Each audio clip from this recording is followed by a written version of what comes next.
Hello there my fellow holotable heroes. Looks like the run of having easy challenges is over, because today it's definitely one of those where it'll take a few attempts that you get the RNG lined up. There's a lot of factors in there. I'll get more into them once we get to it.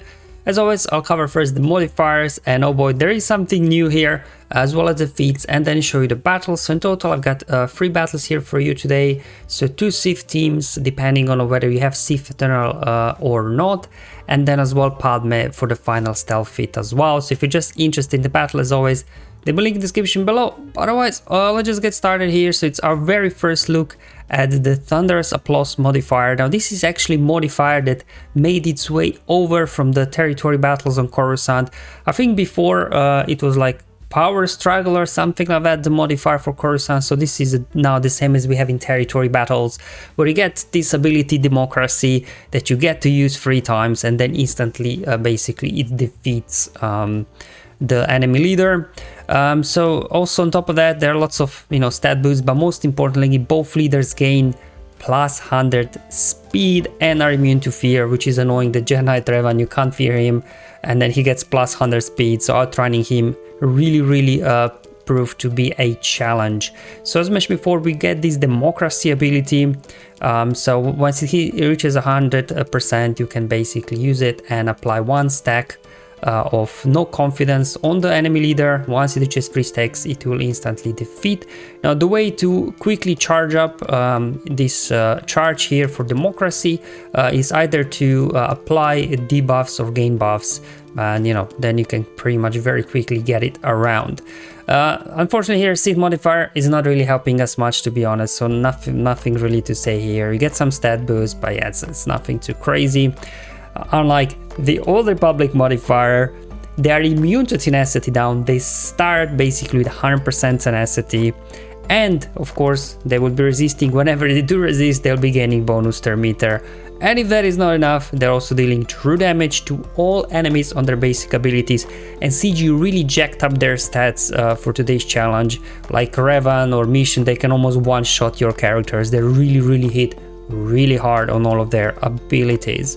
In terms of the feats themselves, doing this with full Sith units, it wasn't, Darth Revan handles this quite easily. Gaining stealth with Padme, very easy. The tricky one was actually defeating 3 enemies in the same turn.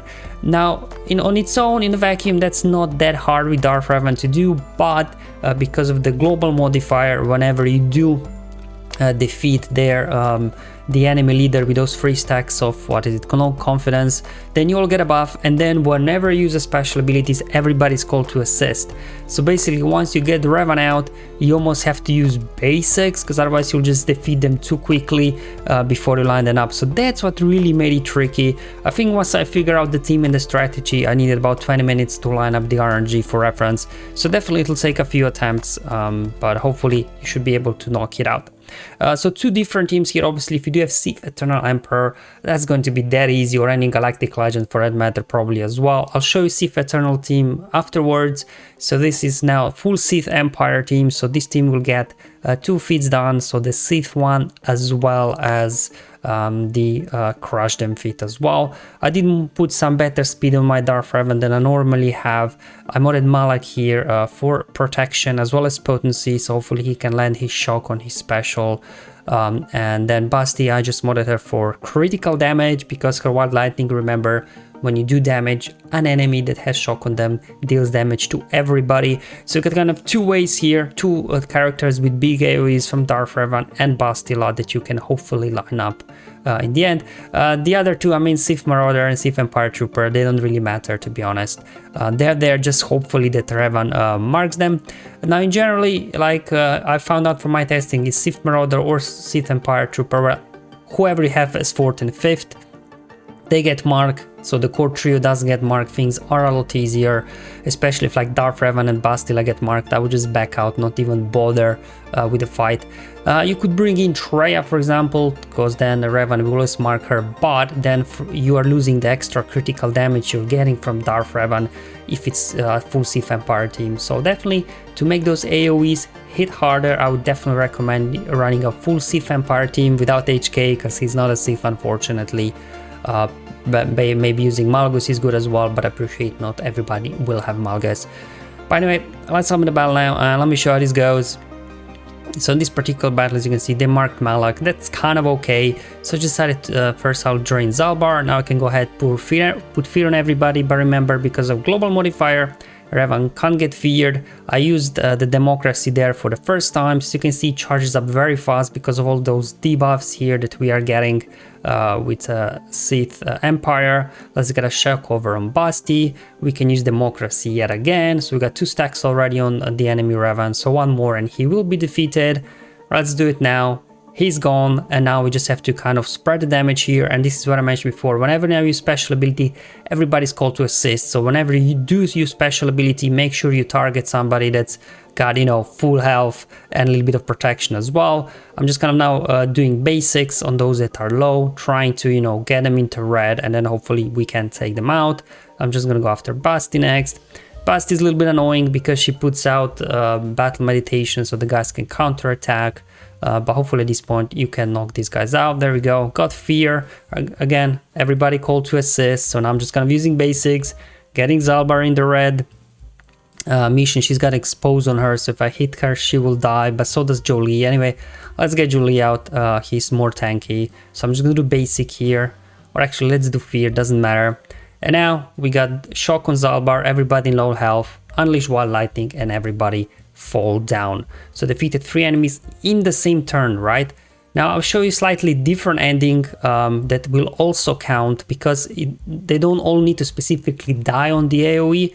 Also, if you get, you know, those assists, this will also count as well. So just kind of lined it up here nicely, everybody in red, and I'm going to go ahead, target Zalbar, do the AoE. Now AoE here will only kill Bastille and Jolie. However, all those assists that we get from the modifier finished off Zalbar, and this was all in the same turn. So this would also count as defeating 3 enemies in the same turn. So I just want to show you 2 little bit different approaches. Obviously, you don't necessarily need to defeat everybody with the AoE as long as they die with that turn from the special attacks as well. So hopefully you can utilize that, you know, to not spend too much time on it.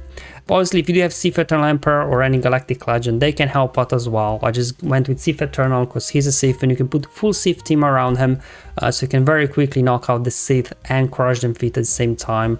I'm just going to go ahead, link up Revan, link up Mission here, because Mission she can do, and both Revan they can hit quite hard.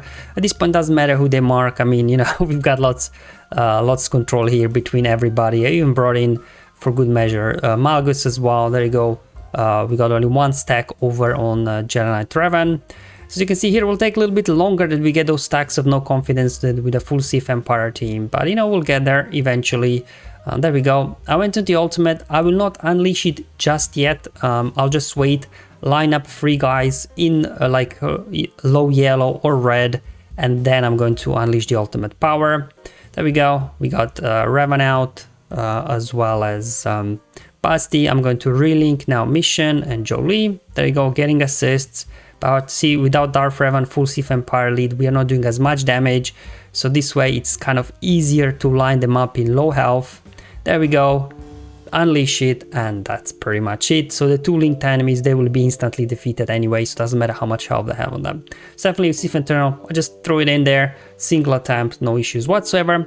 So there's one more feat we have to do, the stealth one. Again, many ways probably to do this. I just thought that with Padme it's going to be the easiest and quickest, just because whenever these guys attack out of turn right, we get all this bonus protection. Now if they would mark C-3PO or R2, I would back out, because they're really your key engine here for the stealth feat. So I'm going to go ahead here, target R2 with oh my goodness to get him a 2nd stack of translation. So now when he uses smoke screen, he will have 3 stacks, and then whenever C-3PO uses basic, he will reduce his cooldowns quickly, so he can get quickly to another smoke screen whenever R2 gets a turn. But otherwise, same strategy here. We're just going to go ahead, obviously finish off Jedi Revan first here with the democracy ability, use it 3 times as soon as it's available. This is pretty much it, to be honest. Let's go ahead, heal the team up. There we go.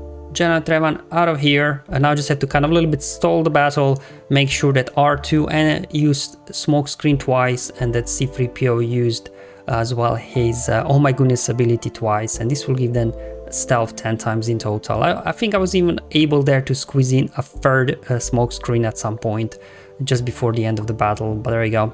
pretty easy, pretty straightforward, thanks to all the stacks of courage. I mean, we take these guys out very quickly, and we got another smoke screen, and it's, you know, quite easily done here, stealth feed done in a single attempt. No issues for me personally. And this is pretty much it. That's all what I have to show you today, guys. Hopefully it was useful and helpful, these battles. Definitely one of the trickier challenges. I mean, not the modifier itself is not challenging. The feats themselves not challenging as well. Just the combination of these, because as mentioned before, once you do defeat the enemy leader there with democracy, you get this buff where then all your guys are called to assist whenever you use a special abilities. In territorial battles, this is great. Here as well it's great, but not when you're trying to line up 3 enemies into the red slowly. It's definitely utilize a little bit of basics to do that. Thank you for watching, I'll see you in the next one. But until then, have fun, enjoy life, and may the RNG be with you, my friends.